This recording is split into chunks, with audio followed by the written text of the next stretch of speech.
Hi hello friends, ನಾವಿವತ್ತು tomato Baat ಮಾಡೋದು ಹೇಗೆ ಅನ್ನೋದನ್ನು ತಿಳಿಯೋಣ. ಮೊದಲನೇದಾಗಿ 3 ಟೊಮೊಟೊನ ರುಬ್ಬಕ್ಕೆ ಹಾಕಿದ್ದೀನಿ. ಆಮೇಲೆ ಒಂದು 6 ಟೊಮೊಟೊವನ್ನು ಕಟ್ ಮಾಡಿ ಇಟ್ಕೊಂಡಿದ್ದೀನಿ. ಆಮೇಲೆ ಸ್ವಲ್ಪ ಬೀನ್ಸನ್ನು ಕಟ್ ಮಾಡಿ ಇಟ್ಕೊತಾ ಇದ್ದೀನಿ.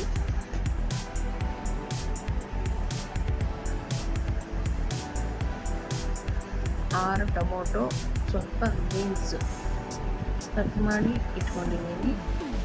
ರುಬ್ಬಕ್ಕೆ ಸಪ್ರೇಟಾಗಿ ಒಂದು 3 ಟೊಮೊಟೊನ ಹಾಕ್ಕೊಂಡಿದ್ದೀನಿ. ಆಮೇಲೆ 2 ಈರುಳ್ಳಿಯನ್ನು ಕಟ್ ಮಾಡಿ ಇಟ್ಕೊಂಡಿದ್ದೀನಿ.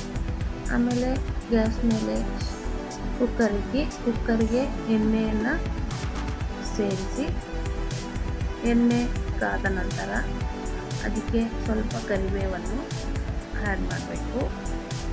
ಸ್ವಲ್ಪ ಕರಿಬೇವನ್ನು ಆ್ಯಡ್ ಮಾಡಿ ಅದು ಚಿಟಪಟ ಅಂತ ಇರುವಾಗ ಅದಕ್ಕೆ ಪಲಾವ್ ಎಲೆಯನ್ನು ಸೇರಿಸಬೇಕು.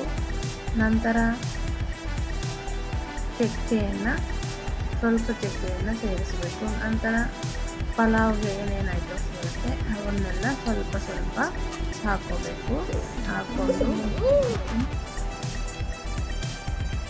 ಹಾಕ್ಕೊಂಡು ಚೆನ್ನಾಗಿ ಹುರ್ಕೋಬೇಕು. ಒಂದು 2 ನಿಮಿಷ ಚೆನ್ನಾಗಿ ಹುರಿದ ನಂತರ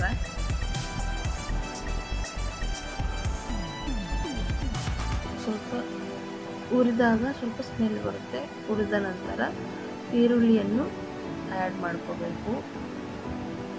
ಈರುಳ್ಳಿಯನ್ನು ಆ್ಯಡ್ ಮಾಡಿಕೊಂಡು ಅದನ್ನು 2 ನಿಮಿಷ ಫ್ರೈ ಮಾಡ್ಕೋಬೇಕು. ನಂತರ 2 ಮೆಣಸಿನ್ಕಾಯನ್ನು ಸೇರಿಸ್ಕೋಬೇಕು. 2 ಮೆಣಸಿನ್ಕಾಯನ್ನು ಸೇರಿಸ್ಕೊಂಡ ನಂತರ ಅದಕ್ಕೆ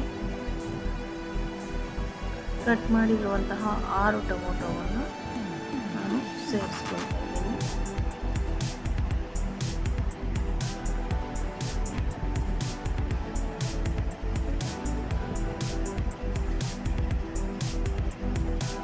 ಆಮೇಲೆ ಕಟ್ ಮಾಡಿರುವಂತಹ ಬೀನ್ಸನ್ನು ಸೇರಿಸ್ಕೊಳ್ತಾ ಇದ್ದೀನಿ.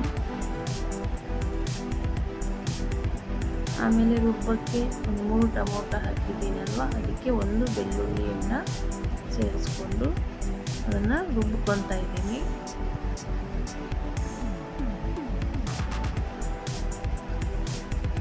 ರುಬ್ಬಿಕೊಂಡಿರುವಂತಹ ಮಸಾಲೆಯನ್ನು ಕುಕ್ಕರ್ಗೆ ಆ್ಯಡ್ ಮಾಡ್ತಾ ಇದ್ದೀನಿ.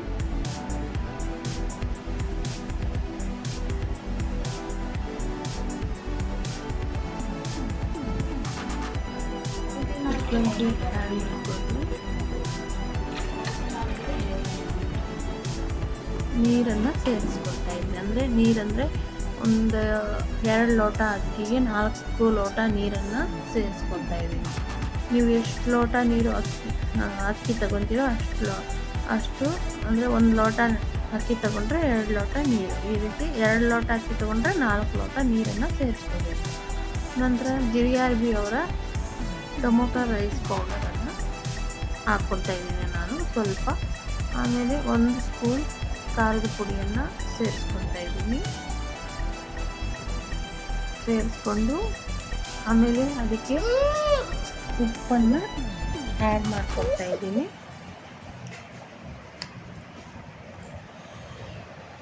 ಉಪ್ಪನ್ನು ಆ್ಯಡ್ ಮಾಡಿಕೊಂಡು ಚೆನ್ನಾಗಿ ಕಲಿಸ್ಕೊಳ್ತಾ ಇದ್ದೀನಿ.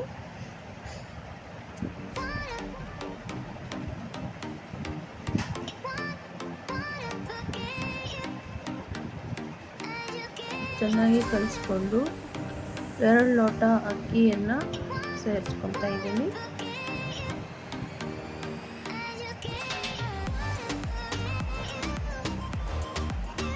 ಎರಡು ಲೋಟ ಅಕ್ಕಿಯನ್ನು ಸೇರಿಸಿ ಅದನ್ನು ಕಲಿಸ್ಕೊಳ್ತಾ ಇದ್ದೀನಿ.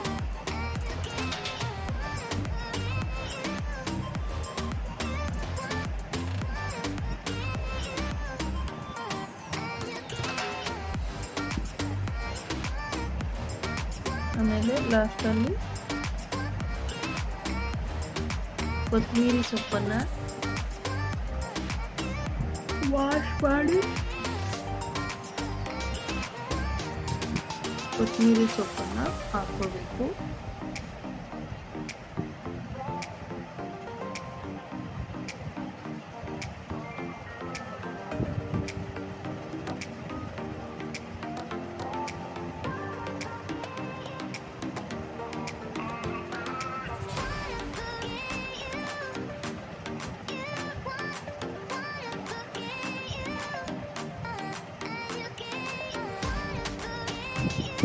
ಕೊತ್ತಂಬರಿ ಸೊಪ್ಪನ್ನು ಮಾಡಿಕೊಂಡು ಅದನ್ನು ಚೆನ್ನಾಗಿ ಕಲಿಸ್ಕೊಂಡು